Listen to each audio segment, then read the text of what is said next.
Today we will be looking into Rust vectors. Now let's initiate a project using the carvo command, and we will open this project in Rust Rover. So I basically use Rust Rover IDE. You can use any IDE of your choice, right? Whichever is comfortable for you. There are two ways to now initialize a vector in Rust. First method is using vec _new. When you initialize using this method, you have to mention the type of the data, as Rust cannot implicitly understand the type. The second method is basically using the vector macro, which is this vec exclamation marks, and you put in your data. You have to understand here the Rust can infer the types based on the data which is being fed it. Now, if it's an empty vector, then you have to mandatorily add the type.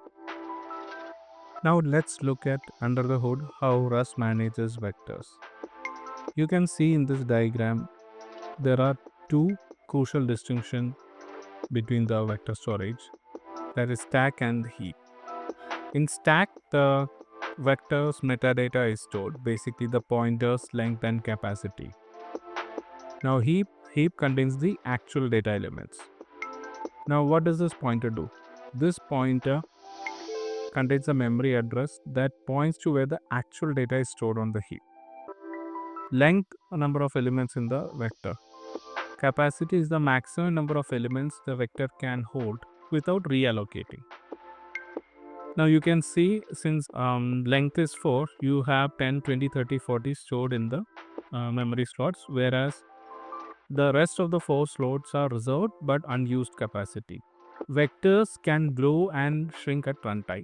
When you add elements beyond the current capacity, the vector allocates a larger block of the memory on the heap. If you are building a high performant software application, or if you have a use case like that, if you know the length of your vector, it would be always advised to pre-allocate memory. In this video, we will look into how we can pre-allocate a capacity and store elements inside that vector. Now let's look at how we can basically access these vector metadata using the Rust vector methods, right? So you can use len open and close parenthesis, and to find the length, you can use the capacity. You can use the as ptr to find the pointer. Now this is basically for this vector 10, 20, 30, 40. Let's run it and see what we get as output. So you can see we get the length of the vector, capacity of the vector, and the address. Next we will see how we can add elements to a Rust vector. So you can see our original vector, my vector, which has 32-bit integer stored in. I will be using this push keyword. So the push method will take single values, and here we are passing 50 and 60, and post that we are printing out the vector. So very simple method, and the use cases when you want to add elements one at a time. Next method we will see is extend. Now we use extend in cases where we want to add multiple elements to a vector. Element which we need to pass inside this extend is an iterator. Now you can see here the two elements 70 and 80. It's an array, it's a static array. Now we are passing this into the extend.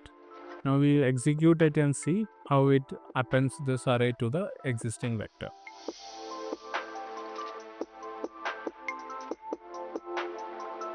Next is little more complicated example I took. So suppose you have a string slice here 90, 100 and 120. Now you want to basically add to the 32-bit integer vector, right? Now currently it's a string slice. So you have method first is split them based on white spaces. Now you take each one of the elements and pass it as a 32-bit integer. So there can be a case where it cannot be passed. That's where that unwrap comes in. So if it cannot parse, it will panic. This code will panic. Then it's converting to a collection. So finally you will get inside the passed numbers the 32-bit vector, and you are appending to the current my vector. I hope this makes the extend methods a little more clearer. Now we have the append method. We use the append method for appending two vectors. So I have my vector here 10, 20, 30, 40, and I have my other vector which is 100, 200, and 300. Now before appending, I am printing out the addresses of both my vectors, also the content of these vectors. Now goal is to move my other vector content to my vector. So here I am appending using the append method, and I am passing a mutable reference to of my other vector to the my vector. After appending, I am also printing out the pointers for the two vectors, and I am printing out the content of this. Now let me run this. As you can see, my current my vector address is 040, and the other vector address is 050, and the content is 10, 20, 30, 40, and 100, 200, 300, right? Now here's what happens after append. So a new vector is created, okay, 11E0.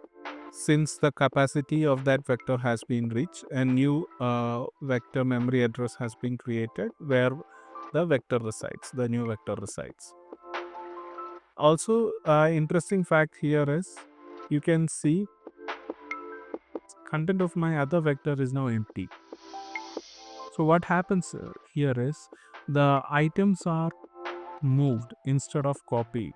So the memory address is moved. That's why we are using this mutable reference to my other vector. So append is very efficient because the data is being moved in a single operation.